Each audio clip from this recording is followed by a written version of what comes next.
Okay, we're gonna read this question. Audio Jungle. Hey guys, welcome back to Experts About Nothing. So I'm doing this solo episode, and also I haven't recorded an episode in almost 5 weeks, so it might be giving rusty, but we didn't want to leave you guys out to dry, so we're working with what we got. A little bit of background, we can start with the most obvious thing. Where is my funnier and better half? So basically, Priya and I have both had insane schedules the last month between moving and travel, and I've been in India the last 3 weeks. Amazing trip, and Priya is actually traveling now. So we decided we would get a little creative with our episodes while we both settle back into our normal routines. So yeah, that's why today it's just me, Deeksha, for those that are new, and we're gonna roll with it. I am so excited to sit down and just have a fun, casual chat with you guys. I asked on our experts Instagram for questions, and I got a whopping 5 unique users that asked me way more than 5 questions, and I do know them all well, perhaps. But anyway, I got really good friends and really good questions, so I'm excited to jump in. Let's start with something deep. One user asked, biggest life lesson. Oh, why did I say that? Biggest life lesson you learned in the past year.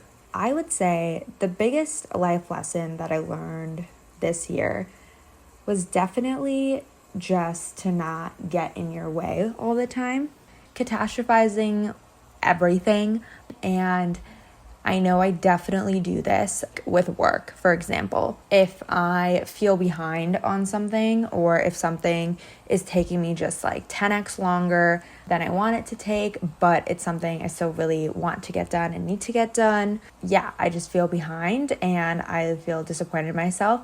And suddenly I catastrophize that into thinking that I will get fired, which is just the most unhealthy thing to do. And there's a lot of elements at play. There's like some imposter syndrome. There's some just like general anxiety. And then there's also, after the pandemic, just the fear that, anyone can really lose their job. And I think when I get into that spiral, or I just like don't finish something as fast as I want to, or as well as I want to, or I make one mistake, I just think that that's it for me, and that's literally not how it works. So yeah, I think in those situations, likely you just made a mistake, like others also make mistakes, and you are going to be fine, and you just have to live and learn. And most things are not going to be do or die.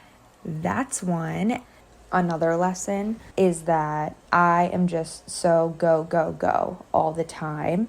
And I just get really hard on myself sometimes when I don't do absolutely everything in a 24-hour period. I make the most insane like schedules and plans, and it's like a military regime. And there's just so many things that are impossible to all squeeze in a day. And like, even if I am, and when I do squeeze all those things in, I am absolutely exhausted and depleted by the next day, and my next day is just half as productive as my previous one. And it's just kind of a cycle, in that I'm never fully satisfied. I'm either running to get everything done on a day, or I tire myself out, and then the next day or the next week I am absolutely exhausted and literally half or 1/4 as productive as the week before. It's just that constant cycle of burnout that I definitely contribute to, and don't proactively try to manage or do anything to spread myself less thin. So that would definitely be something I'm working on every single day. And I genuinely feel like this year was the first time I was like, you know what? Going this fast and like trying to do all of these things in such a short amount of time is just not healthy for you. And maybe just pick 1 or 2 things to get done in a day. And if you can do that and then save some energy for the next day, then you're golden and everything will be done. So yeah, that is probably one of the biggest lessons I've learned this year. Let's do another one. Let's do a light one. Favorite ice cream flavor? Wow, this is probably my favorite question of the bunch. It's by brand for me. It's by ice cream shop for me. But let's start with one of my favorites, Jenny's. Their Brambleberry Crisp. That one is just light, but it's also so creamy and so buttery because it has like pie bits. So good. And I love fruit recently in my desserts. It just makes things so much more fresh. But yeah, that's my favorite Jenny's flavor.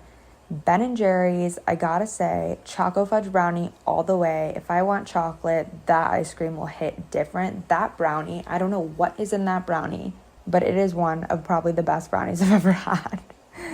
And then an Ohio favorite, you all know Grater's. If you're from Ohio, Grater's is the place to go. And their Buckeye Blitz is unbelievable. A Buckeye is like a peanut butter chocolate ball. And I had no idea what this was until I moved to Ohio for a year. But I literally, in my like sadness, would like go to the ice cream shop and get myself a pint and then have that pint for the next 3 days, maybe 2, depending on how desperate I was. And yeah, it was absolutely amazing. Never regretted it. And also blackberry chocolate chip, iconic as well. Fun question. I love that question. What else is looking good? What's my biggest motivation? My biggest motivation was, has, and will always be my parents. But I think that's actually a very common answer for a lot of people, but I can explain specifically for me why that is. And I think a lot of people can relate in that when you have immigrant parents, you just see how much they gave up for you.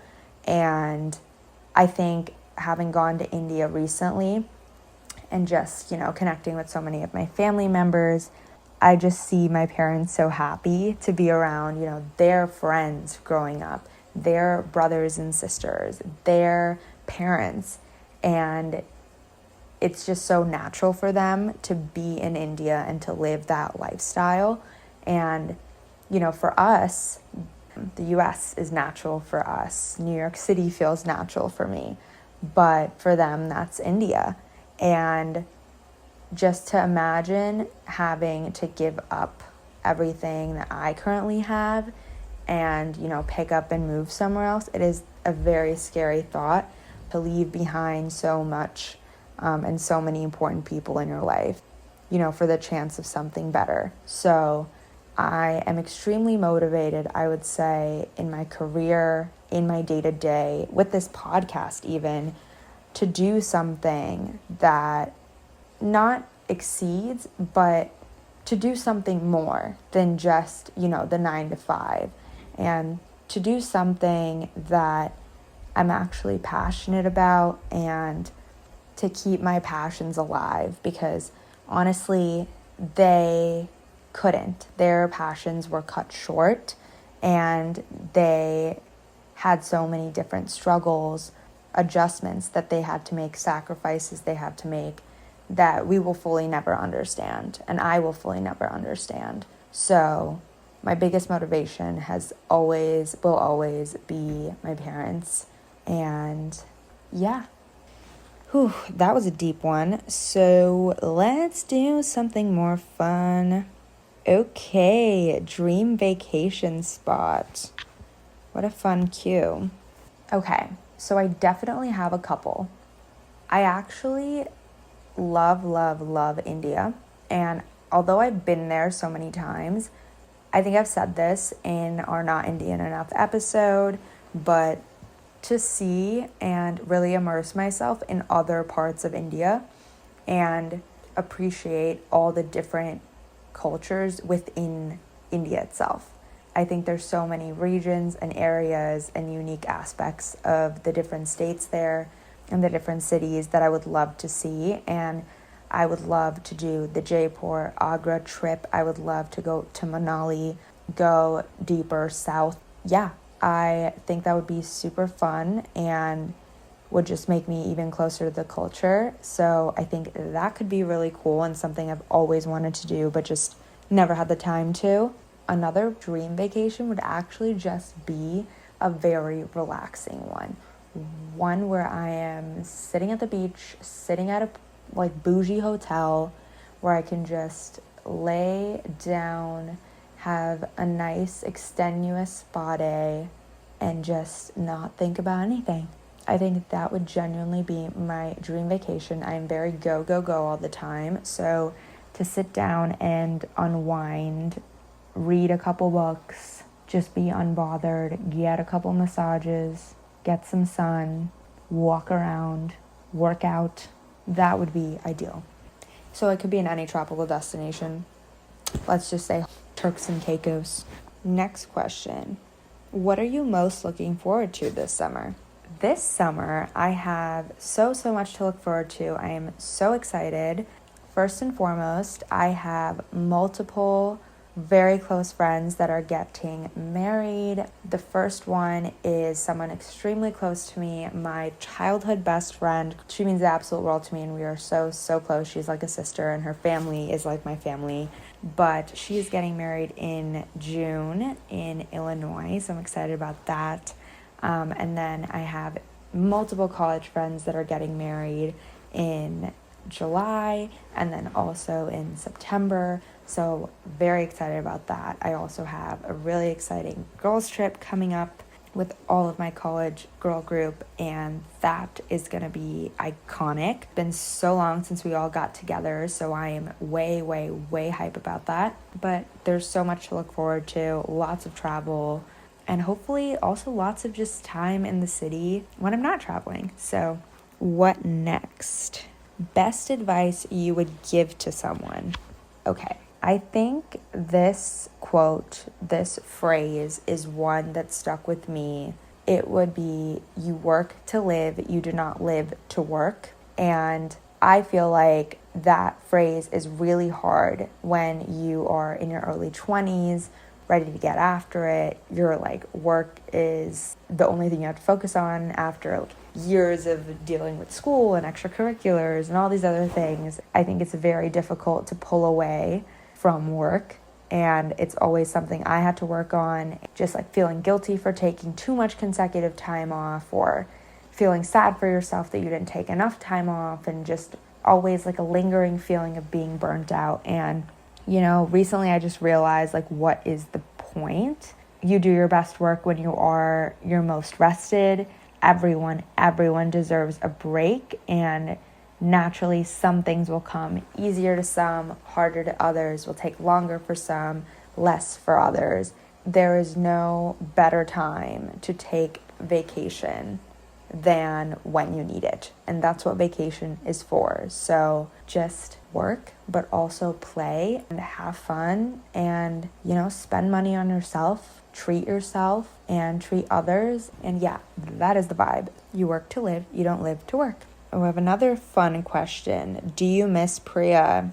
Literally, if I were to donate half of a kidney, I would miss that less than I miss Priya. That's the answer to that. Fave T Swift song. Okay, this is a loaded question. Some would say borderline unfair of a question to even ask someone. A little rude, but I'll play along here. Favorite old school Taylor Swift song has to be Love Story. That song strikes such a chord with me. It is like I am immediately taken back to my 8th grade self when I listen to that song. It's amazing. Then most recent favorite song I would have to say is The One.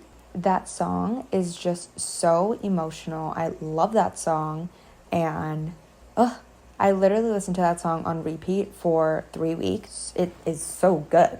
Off the top of my head, those are my two. Can't forget about them. Oh my. But then there's also Blank Space, which came out, I want to say, freshman year, second semester. And that actually rocked my entire world. That was the only song I listened to the entire finals season, second semester. So yeah, that also. Ooh, this is a fun one. What's the biggest lesson you learned from college? Yo, God, there have been quite a few lessons I came out of college with. The biggest one is not every exam, not every grade in a class is going to define your future and your outlook and your career prospects. You are never going to get college years back, those moments where you're living next to your friends, you are walking by them on the streets and you just say hi and have a 10-minute catch up. You get bagels on Saturday and Sunday mornings. It's just a unique time in your life. I wish I was a little bit more present in the experience of college and less in the experience of academics. I was almost suffocated by the pressure I put on myself, but you will be okay living a little. And I wish I did a little bit more of that in school. That is the biggest lesson I learned from college, and also one of the biggest reasons that now, as I'm working, I'm understanding that life is not work. And so I feel like they really go hand in hand. So yeah. What are you watching on the flicks? And what's the go-to takeout order? What am I watching on the flicks? I have recently binged Selling Sunset Season 5. Was amazing. I watched it on the entire flight back from India. I am obsessed with Chriselle. I am obsessed with Mary. They're my two favorite characters on this whole show. I found it iconic how vulnerable Chriselle and Jason both were, talking about their relationship, talking about the things that were like make it or break it for them, and Chriselle specifically opening up about how she really wants kids and that's not something she's gonna budge on. That just seems so authentic, especially in the reunion. So Selling Sunset for sure. What else am I watching on Netflix? Oh my God, I'm still watching All American. I just started season 3, and honestly, iconic show, and I'm like still gonna watch it, but recently I feel like the plot has been kind of repeating itself. There's like people breaking up, people making up. It's kind of just like a routine circulation of problems. I'm ready for a major plot twist, so I'm hoping that's coming, and I'm excited to see it. Those are the 2 shows I'm watching on Netflix. I'm sure there's some others, but those are the ones that I recently watched / I am watching. And my go-to takeout order? My apartment is perpetually obsessed with Taco Bell. So from Taco Bell, it's gotta be a Mexican pizza, sub black beans, add creamy jalapeno sauce to that. It's so yummy. And my second item, cheesy gordita crunch, also sub black beans. And then my other favorite is Spicy Moon Dan Dan noodles. Those are so yummy. I can literally kill the whole thing in one sitting if I'm starving enough. And they give you a bucket of noodles for like $11. Highly rec. Those are my 2 favorite takeout orders. Cats or dogs? Okay.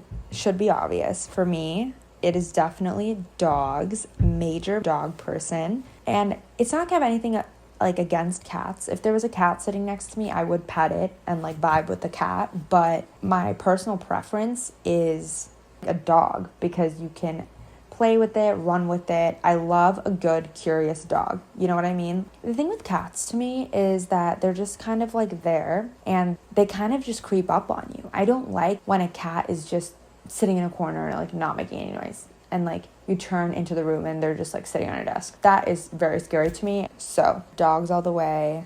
Okay, let's do 2 more cues. If you could go back and relive any moment of your life, what would it be and why? One moment was 2019 UVA March Madness, last 2 games, the championship. Just watching and being at UVA for that game, I at the time worked in Ohio. I just decided to buy a ticket to Charlottesville and go to our Final Four game and just be there for that game. And I just kept my ticket through Monday, which was the championship, if we had even made it. But I just like kept it till Monday, like in case we did. Just those 2 days were absolutely amazing. I first of all saw so many of my friends that I hadn't seen in a year, and just like the camaraderie being in that energy was absolutely electric, and there was simply no other place I wanted to be on the planet than Charlottesville. Then would relive that again and again. And wow. The next question is, what is your ideal morning routine? Okay, I wake up naturally by the sun at 7:15 a.m. I take a huge sip out of my water bottle next to my bed, check my phone. I know, not ideal, but I do anyway. I take about 10 to 15 minutes to catch up on my messages, catch up on my finances, like check all my accounts, check my emails. Then I feel like I've done something for myself, and then I get up, brush my teeth, wash my face, do my skincare, and then if I need to tidy up my room, I do that. I always come back and try to make my bed right after I brush and do my morning routine, and then make myself an instant iced coffee. Usually I have my coffee while I then start up my computer at around 9:30. And sometimes I stay here and work, and sometimes I make my way to my office. But yeah, that's kind of my morning routine. On the weekdays, at least. This is an iconic question. Would you rather give up cheese or chocolate forever? I would give up chocolate forever. Cheese is just so integral to so many of my favorite savory foods. Cheese in my pasta, grilled cheese. I literally could put cheese on anything and it would make it 10x cheese and crackers. Cheese it. I cannot give up cheese. I typically only eat chocolate when it's like cake, ice cream, a dessert of some sort. There are so many other desserts that I love that don't have chocolate. A donut, for example. Yeah, I think I would be more at a loss without cheese, so I would give up chocolate forever. Okay, and let's do this one last question. What brands are you vibing with these days? Rex for guys and girls, please.